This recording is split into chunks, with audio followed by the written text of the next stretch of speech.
Livro Curai Enfermos e Expulsai Demônios, de T.L. Osborne. Capítulo 17. A importância da confissão. Você disse que não podia fazê-lo, e no instante em que afirmou isso, ficou derrotado porque a dúvida, como um gigante, levantou-se e o amarrou. Talvez você não reconheça até que ponto é dominado por suas palavras. Quando falou em fracassar, o fracasso assenhoreou-se de você. Ao falar em temer, o temor envolveu-o ainda mais. Salomão disse: enredar-te-te com as palavras da tua boca, prender-te-te com as palavras da tua boca. Provérbios 6:2. Testificar, testemunhar e confessar. Poucos cristãos reconhecem a importância da confissão e o seu valor em sua vida. Sempre que a palavra confissão é empregada, eles automaticamente pensam em confessar pecados, fraquezas e fracassos.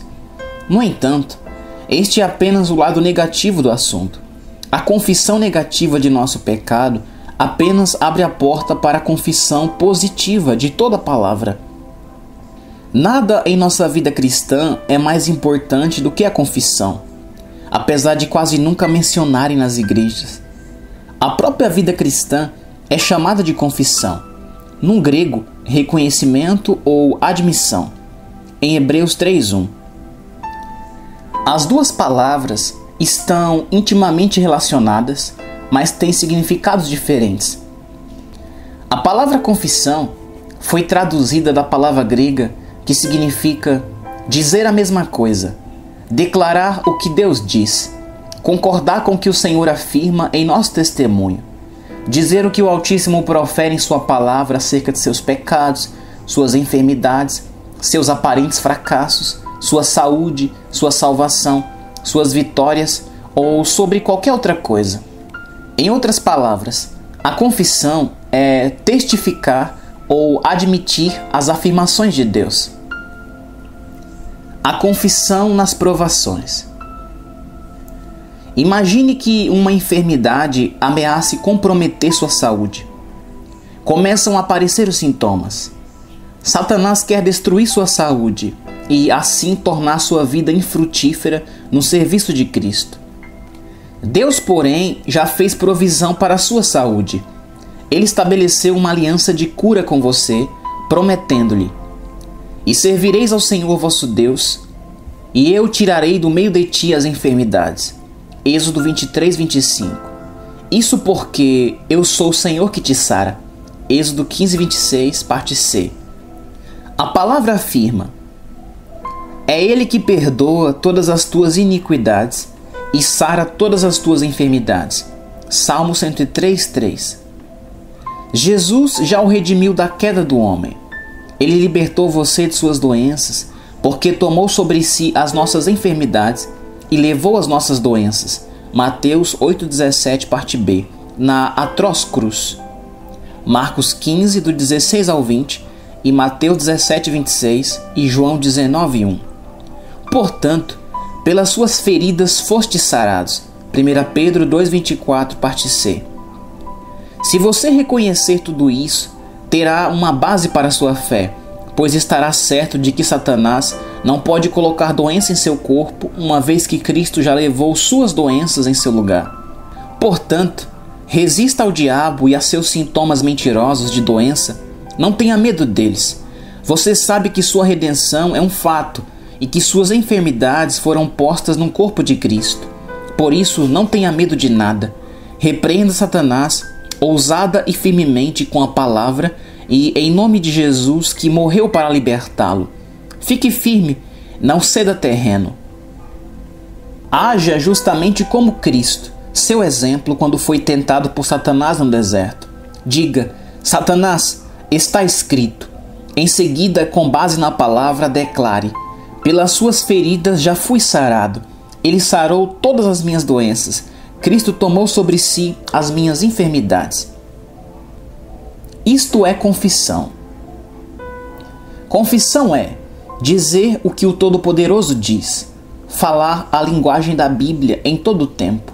É resistir a Satanás com a expressão "Assim diz o Senhor" e reivindicar seus direitos diante do trono da graça, confessando a palavra de Deus, as promessas dele. A palavra grega traduzida como confissão significa, de fato, dizer a mesma coisa. Isto é, dizer o que Deus diz, concordar com ele em nossa conversação, reconhecer a palavra. Suponha que em um momento em que você esteja sendo provado em sua fé, um amigo lhe diga: "Cuidado, um conhecido morreu com essa doença. Vá para a cama repousar imediatamente e mande chamar um médico." O que você deve fazer? Falar a linguagem de Deus, porque crê no que ele diz. Suas palavras estão nos seus lábios, na sua conversação. Confesse abertamente: "O Senhor é a força da minha vida. A quem temerei? Cristo já levou as minhas doenças e pelas suas feridas estou sarado." Em todas as circunstâncias, em todas as ocasiões, fale a linguagem do Altíssimo. Sua linguagem, suas ideias devem estar de acordo com o que o Senhor ensina. A atitude de Deus a apresentar em sua palavra torna-se realidade em sua vida até Satanás não mais poder prevalecer contra você, porque sua vida e sua natureza ficam moldadas pelas Escrituras. 2 Pedro 1,4. Então, por causa da palavra, você passa a controlar suas orações, suas palavras, seus pensamentos e seus atos. Confissão é afirmar o que cremos, testificar o que sabemos e declarar a verdade que abraçamos. A palavra é o único assunto de sua confissão, de seu testemunho. Jesus planejou que essa mensagem da vida cristã fosse dada ao mundo por meio de testemunho, isso é, pela confissão daqueles que creem nele, nós. Os que testificam e confessam são os grandes líderes e representantes da nova e revolucionária vida de Jesus Cristo no mundo. O principal problema que enfrentamos então é quando não temos conhecimento do que devemos confessar. Somente a palavra, em todos os momentos, diante de todos os adversários e em todas as circunstâncias. Confissão é afirmar as verdades bíblicas e repetir com seus lábios em oração tudo o que Deus diz em sua palavra. O que devemos confessar? Aquilo que não se conhece não pode ser confessado ou testemunhado. Você deve confessar apenas o que sabe pessoalmente de Cristo e quem é nele, e só se tem conhecimento disso por meio da palavra. O segredo da confissão e da fé que prevalece é ter uma compreensão verdadeira do que, primeiro, do que Jesus realmente fez por você. Segundo, do que você é nele por causa disso e do que a palavra promete que você pode fazer como consequência de sua obra consumada. Esse entendimento que vem da palavra produz, com a firme confissão desses fatos e dos atos correspondentes a eles, o mais alto grau de fé. Somente admirar esses fatos na Bíblia e declarar fé neles, mas recusando-se a confessá-los firmemente e a colocá-los em ação, priva-o de sua fé no momento da necessidade. Quando sei quem é Jesus Cristo, o que ele fez por mim, o que realmente me pertence agora e o que posso gozar em minha vida cotidiana, torno-me um vencedor. Além disso, saber que Satanás foi vencido por aquele que nos substituiu e que sua derrota é eterna, torna a nossa redenção um fato bendito e uma realidade gloriosa. Você tem de estar certo de que a derrota do inimigo foi imposta por nosso substituto, de que essa derrota foi creditada em nossa conta, de que nos registros do Supremo Tribunal do Universo nós somos agora chefes sobre o diabo, de que Satanás reconhece que, em nome de Jesus, somos governantes sobre ele. Quando o seu coração sabe disso muito bem, a fé que domina, unida a uma nova confissão de autoridade, torna-se natural, tal como era o temor antes de ser esclarecido. Então você passa a falar espontaneamente como Jesus falou e a compreender sua redenção. A partir de então, fica claro para você que o próprio Deus colocou Satanás e todo o seu reino sob seus pés, e que você é considerado pelo Pai e pelo adversário também um vencedor. Você foi liberto. Sua linguagem é agora parecida com a de um super-homem, ou com a de alguém de outra raça ou de outro reino, como de fato somos, geração eleita, sacerdócio real. Você tem autoridade, tem Deus em sua retaguarda, por isso torna-se corajoso e fala a linguagem divina tão naturalmente quanto o descrente fala nos seus receios. Como seria grande a transformação da igreja atual se os cristãos subissem até o lugar que Deus lhes deu e falassem como o Senhor deseja que seu povo fale. Não faz muito tempo que, se um crente se declarasse abertamente salvo, era considerado quase sacrílego. Constituía um absurdo alguém crer firmemente em sua salvação como obra consumada e fato definido. Mas, gradualmente, a luz tem iluminado e chegamos ao bendito conhecimento da conversão completa, de uma vez por todas, da obra instantânea e definida da graça ilimitada de Deus. Porém, quantos de nós têm coragem de confessar publicamente que estamos em Cristo, como a palavra declara? Observe este versículo como exemplo. Assim que, se alguém está em Cristo, nova criatura é. 2 Coríntios 5,17, parte A. Isso não quer dizer que somos apenas pecadores perdoados, pobres membros de igreja, fracos e vacilantes. Significa exatamente o que diz. Somos novas criaturas agora. Fomos criados em Jesus, com a vida de Deus, a natureza do Senhor e o seu poder dentro de nós. As coisas velhas já passaram, eis que tudo se fez novo. 2 Coríntios 5,17, parte B. Confesse isso, creia. Essas palavras querem dizer o que dizem. Somos novos, tudo é novo. As coisas velhas já não existem mais. Todas as marcas do pecado, da enfermidade, da doença, do fracasso e do temor já passaram. Agora temos a natureza de Deus, sua vida, sua força, sua saúde, sua glória, seu poder. Como seria grande a transformação na igreja atual se os cristãos crescem nessas coisas e começassem a falar, a agir e a viver dessa maneira. É justamente isso que o coração do Pai anela. Observe um cristão verdadeiro num quarto de um ente querido enfermo, cuja vida está a ponto de ser arrebatada pela doença. Ele é corajoso, domina e sabe disso. Confessa ousadamente: maior é aquele que está em mim do que a doença que está roubando meu ente querido. Ele ordena que a doença saia.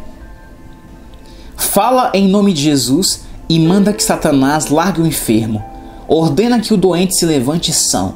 Então o enfermo sara. Qual a diferença? O cristão conhecia sua posição, sua autoridade, seus direitos. Satanás teve de obedecer a sua ordem e Deus confirmou sua palavra. Considere outro exemplo em Colossenses. Ele nos tirou da potestade das trevas e nos transportou para o reino do Filho do seu amor, em quem temos a redenção pelo seu sangue, a saber, a remissão dos pecados. Colossenses 1, 13 e 14. Isso quer dizer que o domínio de Satanás acabou e que o de Jesus começou. A autoridade do inimigo sobre a sua vida foi quebrada no momento em que você nasceu de novo, recebendo um novo Senhor para governá-la, Cristo. A enfermidade, a doença, a fraqueza e o fracasso nunca mais poderão dominá-lo, nem os velhos hábitos dirigirão a sua vida, pois você está redimido e salvo. Que emoção seria se essa palavra se transformasse em realidade? Não temas, porque eu sou contigo. Não te assombres, porque eu sou teu Deus. Eu te esforço e te ajudo, e te sustento com a destra da minha justiça. Isaías 41, 10. Se Deus é por nós, quem será contra nós? Romanos 8,31, parte B. Isso é a coisa mais revolucionária já ensinada. Um versículo como esse deve ser sua confissão ao enfrentar o mundo. Creia e diga: Deus está comigo no início deste dia. Filhinhos, sois de Deus e já os tendes vencido, porque maior é o que está em vós do que o que está no mundo. 1 João 4,4. Diga ousadamente: Deus está em mim agora. Aquele que governa a criação está comigo. Que grande confissão! Resultados revolucionários. Encare a vida sem temor. Você sabe que aquele que está em você é maior do que todas as forças que podem formar-se em batalha contra a sua vida. Enfrente as contas que não pode liquidar e os inimigos que você não tem poder para dominar. Faça isso sem temor. Grite triunfalmente: Preparas uma mesa perante mim na presença dos meus inimigos. Salmo 23:5, parte A. Fique cheio de alegria e de vitória, pois Deus se encarregou de seus problemas. Ele luta as suas batalhas. Não tema as circunstâncias, porque você tudo pode naquele que te fortalece. Filipenses 4:13. Ele não é apenas a sua força, aquele que está ao seu lado, mas também a sua salvação. A quem você deve temer? O Altíssimo esclarece os seus problemas para que você possa agir sabiamente. Ele é o livramento de toda a armadilha colocada por seu inimigo e de toda cilada preparada para escravizá-lo. O Senhor é a força da minha vida. De quem me recearei? Salmo 27:1, parte B. Não tenha medo de nada, não receie coisa alguma, pois Deus está ao seu lado. Esta deve ser a sua confissão, motivada pela confissão contínua e ousada de Jesus, que é o nosso exemplo. Ele afirmava continuamente quem era, e por isso, do mesmo modo, temos de confessar que estamos em Cristo, que nossa redenção é real, que somos libertos do domínio e da autoridade de Satanás. Façamos isso com ousadia, com certeza absoluta, porque sabemos que todas essas coisas são verdadeiras. Assumamos que somos realmente novas criaturas, recriadas em Cristo Jesus e participantes de sua natureza divina. Confessemos que a enfermidade, a doença, o medo, a fraqueza e o fracasso fazem parte do passado. Nossos amigos ficam maravilhados com a nossa linguagem. Parece-lhes absurda e presunçosa, mas para nós, esta linguagem apenas exprime os fatos escritos na palavra. É a linguagem da família de Deus.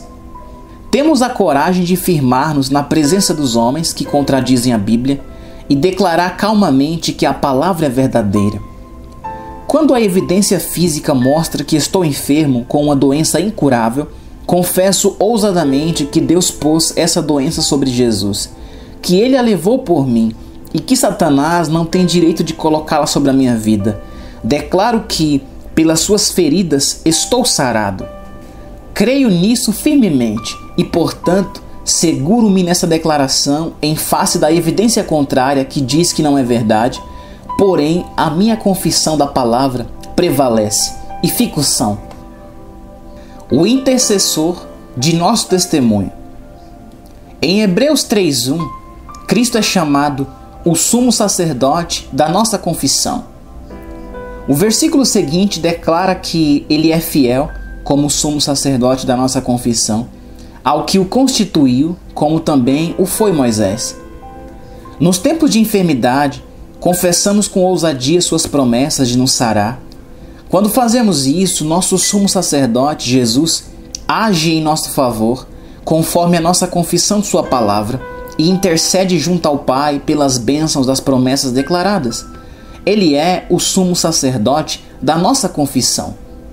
Nesse ínterim, desde o momento em que pedimos a Deus uma bênção prometida a nós até a hora em que o Pai a conceder, retenhamos firmes a confissão da nossa esperança, porque fiel é o que prometeu. Hebreus 10:23. Sabemos que o sumo sacerdote da nossa confissão é fiel, como foi Moisés, para interceder por nós até que a resposta seja concedida, conforme a promessa que fielmente confessamos em nossa oração, na nossa conversação no nosso testemunho, nos nossos pensamentos e atos. A confissão errada. A confissão errada é a de derrota, fracasso e da supremacia de Satanás. E ela se dá quando você fala de seu combate com o diabo, como ele o embaraçou e o está mantendo em escravidão e doenças.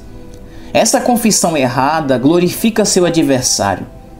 É uma declaração inconsciente de que seu Deus e Pai o desapontou. A maior parte das confissões que ouvimos hoje glorifica o inimigo, debilita sua vida mais e mais, destrói a fé e o mantém na escravidão. A declaração que procede da fé em seu coração vencerá o adversário em todas as batalhas. Por outro lado, a confissão do poder de Satanás para embaraçá-lo e impedi-lo de ser bem-sucedido dá a ele vantagem sobre você. Dessa forma, ele o enche de receio e fraqueza. Porém, se você confessar abertamente o cuidado e a proteção do Pai e declarar que aquele que está em você é maior que qualquer força ao seu redor, você vai sobrepor-se à influência satânica.